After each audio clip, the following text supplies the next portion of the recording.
This is PPD, the Philippine Podcast Directory, the one-stop list of podcasters in the Philippines. The PPD has brought a lot of podcasters and podcast titles together in one place. Our goals include bringing startup podcasts to a wider audience, forming a community of podcasters to raise the standards of Pinoy podcasting, and giving listeners a one-stop hub where they can find titles they might be interested in. The PPD also has its own podcast, The PPD Show, highlighting specific podcasters and podcasts in each episode to give listeners a glimpse of the people behind the mic. The PPD Show is on Spotify, Apple Podcasts, Anchor, and wherever you listen to podcasts. The Philippine Podcast Directory can be found on Facebook and Instagram. If you have a podcast and would like to be included in the list, please send us a message and we would love to add you to our list and welcome you to our community.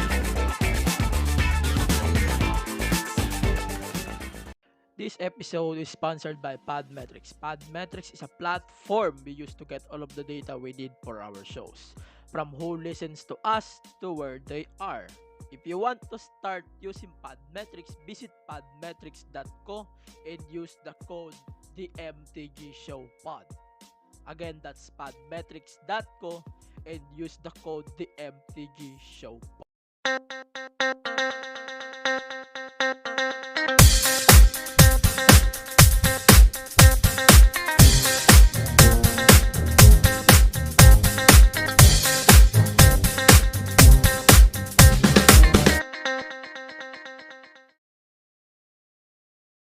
3, 2, 1.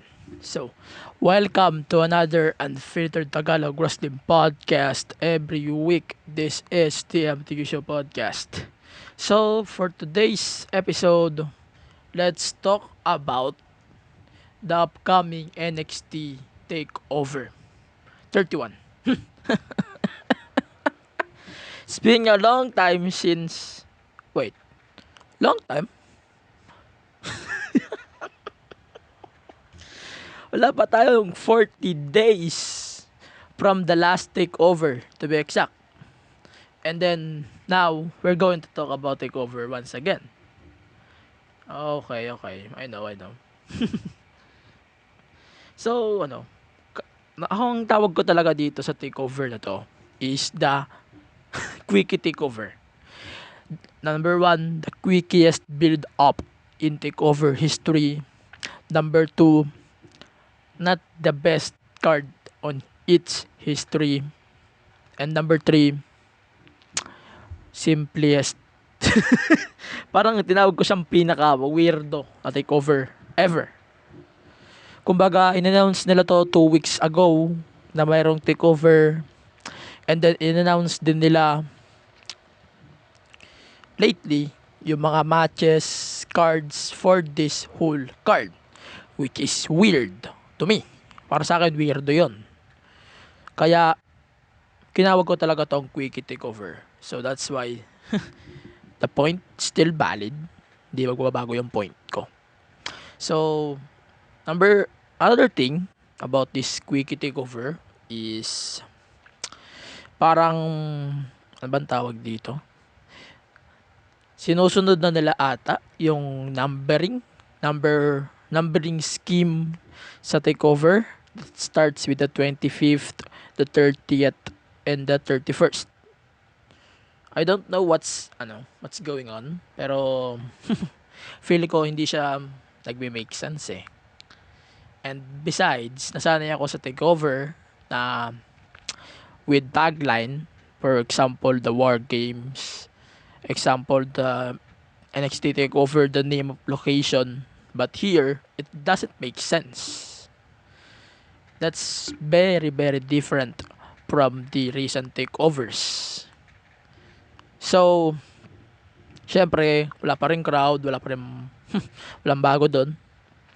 And according sa sources natin, this takeover will take place in the Performance Center. Okay. Let's try.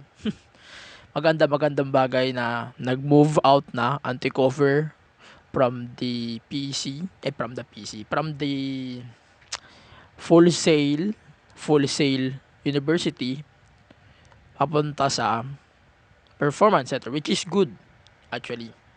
At least nagagamit na nila doon yung recycled set. Recycled set. Yung set doon ng NXT. Ay, ng NXT. Nagamit doon ng Raw and SmackDown. Para sa akin, upgrade pa rin yun kahit pa paano. But, in the end of the day, this upcoming takeover is the fastest and the shortest build up na may takeover that I ever seen so far. Pero hindi na ito masusundan, that's for sure. Hindi ko masisiguro kasi baka isama din nila ang takeover sa Survivor Series. Ayan, takeover. Baka din isama nila ang NXT, pero hindi ko siya masasabi agad-agad. So, gusto ko lang chat down ng cards bago tayo magpatuloy. So, the main event is the Finn Balor versus Kyle O'Reilly of UE for the NXT title. Wala namang bago dito. So, 4 title matches, I guess. And then, Io Shirai versus Candice LeRae for the NXT Women's Championship. And then, Damian Priest defends the title against Johnny Gargano. And then, Santos Escobar or di ko na alam ang pangalan nito eh. Di ko natanda. Jesus Christ. But i-defend ni Santos Escobar yung title against Isaiah Swerve Scott. Ayan. Mas clarified na siguro. And then the other match is Kushida, the Japanese boy that I know in New Japan versus Velveteen Dream. So, I want to give my predictions first. Kasi feeling ko wala tong change hands, that's for sure. Wala siyang change hands na mangyayari. Definitely wala. Wala talaga ako na-feel na change hands as long as gusto ng tao si Balor, as long as gusto ng tao si Santos Escobar, as long as gusto ng tao si Damian Priest, as long as gusto ng tao si Io Shirai, I'm sure walang mangyayaring title change dito. If meron mang title change, isa lang ang magiging title change, that's for sure. Hindi ko nga sure kung anong title yun. Baka cruiserweight title pa mag title change dito, which is good in my opinion. But let's talk about the cards muna bago ko magpatuloy dito. So, first match is the Finn Balor versus Kyle O'Reilly. Obviously, di ko muna i-explain yung mga nangyari last week and this week sa NXT because there's a separate episode for that. So, I'm not going to explain it to you guys. So, instead, I'm going to give my direct predictions. So, for me, Kyle O'Reilly is a world champion material for me. Alam kong championship material siya, but hindi yun, porket hindi ko napansin yun, it doesn't mean na possible na hindi mananalo si Kyle dito. Hindi yun ang point. But Kyle can beat Balor, but in the reality Finn Balor pa rin naman nanalo dito. Kasi para sa akin, it doesn't make sense. If Kyle O'Reilly wins the match, walang sense. Gusto lang nila pag-splitin tong UE. Kaya parang pinupush talaga nitong storyline na to. Baka rin possible din na baka si Adam Cole ang mawala sa UE. Pero pinag-iisipan ko pa din kung anong mangyayari dito. Baka war ang mangyayari dito, undisputed era war ang mangyayari. Pero ako hindi ko masasabi agad na ayan, mananalo nga si Adam Cole, mananalo din si Kyle O'Reilly. No, hindi ganon. Hindi ako ganon. Of course, hindi ako ganon na tao na magpipredict lang ng ganon. No, there's always a storyline on it. May story lagi sa bawat title matches ato. So, for me, I'm going to pick Finn Balor for that reason. If they're going to do a split, I guess it makes sense. Kung mananalo si Kyle O'Reilly. But the problem here is hindi si Kyle O'Reilly ang mananalo. That's Finn Balor. That's for sure. So, yun, Finn Balor. And then, next is a NXT North American Championship match between Damian Priest and Johnny Gargano. No, for no fucking reasons, I'm going to give my predictions to Damian Priest. That's it. I don't think that Johnny Gargano can beat Damian Priest one-on-one. No, I don't think so. Hindi yun ang ano. Siguro, hindi ma hindi pa kasi time ni Gargano ulit na makahawak ulit ng title. That's my take. Hindi pa yung ito yung right timing or the perfect time to Gargano to become the champion. No, hindi ganoon. Parang ganun ang lumalabas sa akin. Siguro I'm going to give my predictions to Damian Priest na lang. Ayan, so nabigay ko na. And then next match on the card is another takeover rematch between Io Shirai and Candice LeRae. But this time roles reversed. So I'm sure this match is going to stole the show. That's for sure. But I need to choose one winner. That's Io Shirai. Definitely Io Shirai is still champion. But pero meron din akong feeling that meron din akong feeling na pwedeng manalo dito si Candice LeRae. Kasi alam niyo na matagal na siya sa NXT and then di pa siya nakakahawak ng title. So for me that makes sense. Yan. Tapos so yan, Santos Escobar versus Isaiah Swerve Scott for the NXT Cruiserweight title. Actually, I want a new champion right there. Pero sa tingin ko hindi talaga dahil ang totoong champion ng Cruiserweight champion is nasa UK pa. Nasa UK pa. So I guess hindi pa rin nila gagawin. Hindi pa sila magpapalit ng champion as of the moment kasi obviously interim lang naman dito si Santos Escobar. And if nagpalit sila ng champion, it doesn't make sense. Yan. So yan. And then final match of the card is Kushida versus Velveteen Dream for no reasons.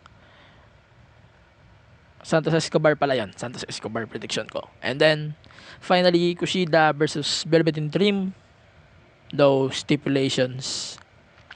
I'm going to give my money on Kushida. Kasi feeling ko they want to push Kushida on the higher roles there and based nga sa mga nangyari before kay Dream sa mga accusations, feeling ko binibigyan pa nila ng punishment dito si Velveteen Dream. Kaya para sa akin Kushida pa rin ang mananalo dito sa laban na to. So that's it for the predictions. Instead, I'm going to read some comments doon po sa mga posts natin sa top questions natin. Top questions kasi wait lang, check ko yung top questions natin para sure lang ako. Ayan, so top questions natin is 3 na. Oo, 3. Tama ako. 3. Purong NXT. Purong NXT yung mga questions na to. So, wait a minute. Wait lang. Pagpa-post muna ako. So, ayun. I'm back. I'm back. May inayos akong maraming bagay dito sa bahay. So, ayan. Let's continue the program, shall we? So, the question of the week natin is ako, doon sa apat na choices. That's Worlds Collide, TakeOver Portland, In Your House, and TakeOver 30. What is the best TakeOver or NXT WWE Network Special in 2020 so far? So, wala namang nasagot sa post mismo. So, dito na lang natin babasahin sa groups na meron ako. So, sabi ni Satoshi Laikotomono of WWE PHC, lahat to ha. That's the NXT TakeOver Portland. Portland, oo, Portland. Ito yung NXT TakeOver na nag-headline si Gargano. Si Gargano. Si Tommaso Ciampa and Adam Cole for the NXT title. Ganon din ang sabi ni Sam Likwako. Correct me if I'm wrong na lang. And then also ganun din kay Fred Tunak, kay Nel De Pella, Jomel John Reyes, and Leonardo Dante Jr. Ganun din NXT TakeOver Portland din ang kanilang sagot. And then sabi naman ni Frank Lee, same group, nirank niya pa yung apat na TakeOver. So that's Portland, Worlds Collide, In Your House, and the 30th TakeOver. And then sabi ni Kevin Jimenez from the group itself then, In Your House. Oo, In Your House. Mamaya ibibigay ko yung akin. Yung akin na thoughts ko about that. Sabi naman ni Toby Hernandez, Worlds Collide. Si Ezekiel, whatever it is, basta yun, correct me if I'm wrong na lang. Ezekiel, ano ba? Putang ina. Basta yun. Ang hirap i-pronounce talaga, nabubulol talaga ako sa E o sa S, basta, ganun. Sabi naman niya is TakeOver In Your House, Bechaida ba? Bechaida ang apelyido. Basta yan. Tapos, sabi naman ni Dan Joshua Ilarden na Vasquez, In Your House. And sabi din ni Leonardo din, In Your House. Sabi ni Robertino Gomez is NXT TakeOver 30. So, ayan. I'm going to answer the question muna. My opinion. So, the best TakeOver or the WWE Network Special for 2020 so far, dapat isasama ko yung TakeOver Blackpool, pero nakalimutan ko siya. Nakalimutan ko tong TakeOver na to. Pasensya na kayo. TakeOver Blackpool 2 is obviously the Portland. Portland is one of the best TakeOvers that I have seen in my life so far. TakeOver. Portland. Basta TakeOver kasi solid talaga yan. Pero ang problema kasi in every TakeOver, meron din flaws. Oo, may flaws din ang bawat TakeOver. Kaya yung napili ko talaga is the TakeOver Portland. The best TakeOver so far, and sana mabit yun ng TakeOver 31. Maganda rin ang Worlds Collide dahil noong main event yung 8-man tag. Maganda rin yung In Your House, yung triple threat main event, and then sa 30 maganda rin yung dalawang matches doon. I-mention ko siya sa review. I don't need to explain it pa. So, pakinggan nyo na lang kung ano yung matches na yun. And also, another set of questions pa babasahin ko din is, what is your best NXT Loud team? Including the NXT UK. So, babasahin ko yung sagot. Babasa muna ako sa mismong comment section. Wala. So, doon na tayo sa group. So, ayan. So, sabi ni Joshua Belacase, whatever. Ayan. Basta sabi ni Joseph, Into the Fire by Asking Alexandria, and We Like It Loud by Sleeping with Sirens. And so, putangin ng kanta yan. Solid nung kantang yan. Wala akong masabi dun sa Into the Fire, pero hindi ko siya best TakeOver song. so far. So, sabi naman ni Gen Bonggaling, tama ba? Correct me if I'm wrong always, Gen. Sabi ni Gen Bonggaling is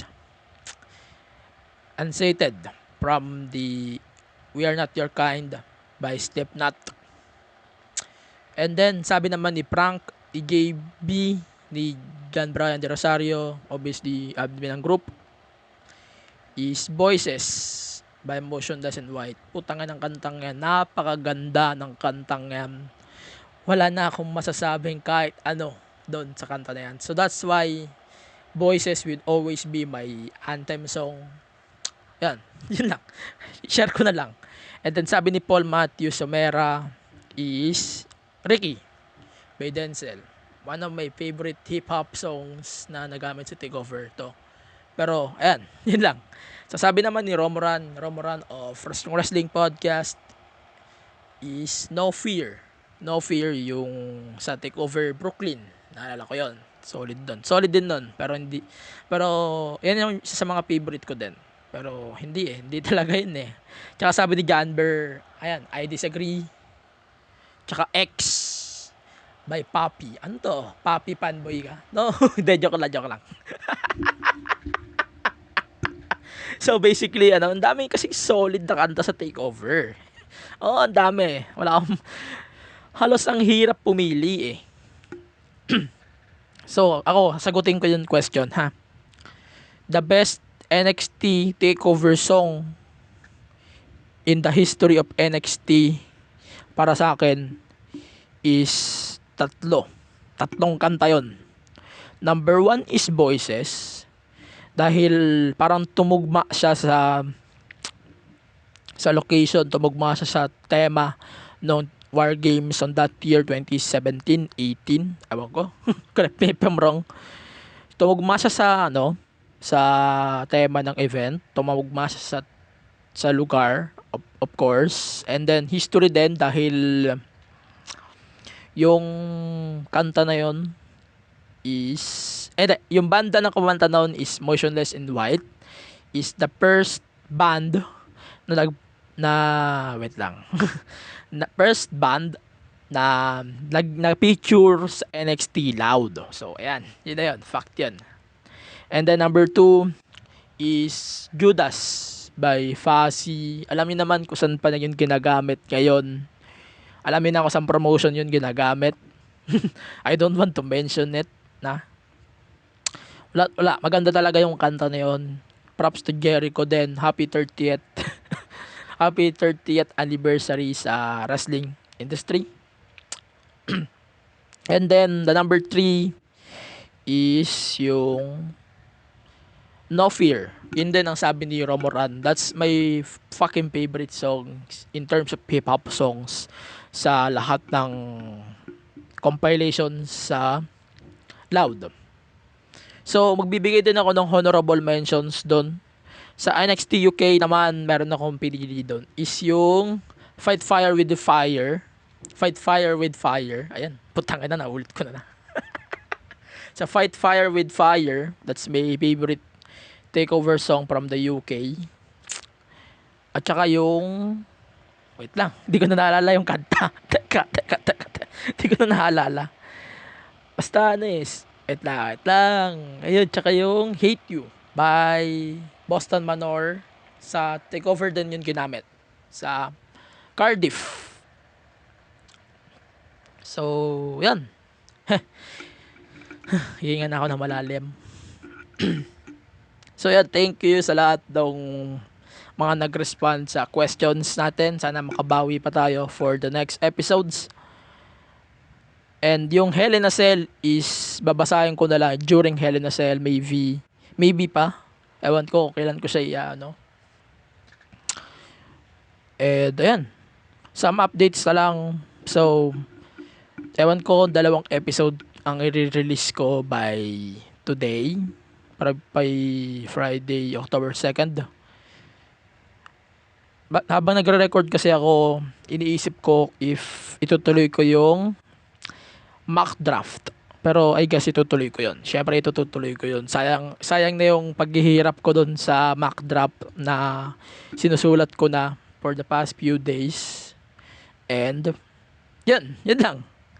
So this is the end of the proper. So follow the podcast on Facebook, facebook.com/the MTG Show Pod, Twitter and IG, the MTG Show Podcast. Ay, di. Baligtad pala. Facebook.com/the MTG Show Podcast, Twitter and IG, the MTG Show Pod.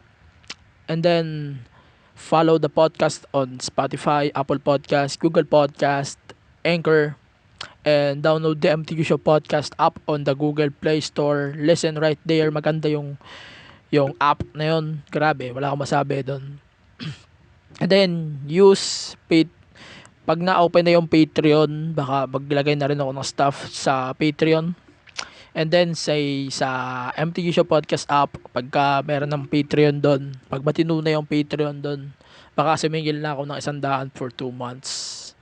Support the podcast na rin yon, pera rin yon. So siyempre, to the support of the podcast, to support the podcast, ayan, bayad naman kayo. Ayan, yun lang. So that's it for today's episode. And sana nag-enjoy kayo. Siyempre, kung nagkamali ako ng basa sa mga pangalan nyo dyan sa top question, pasensya na kayo.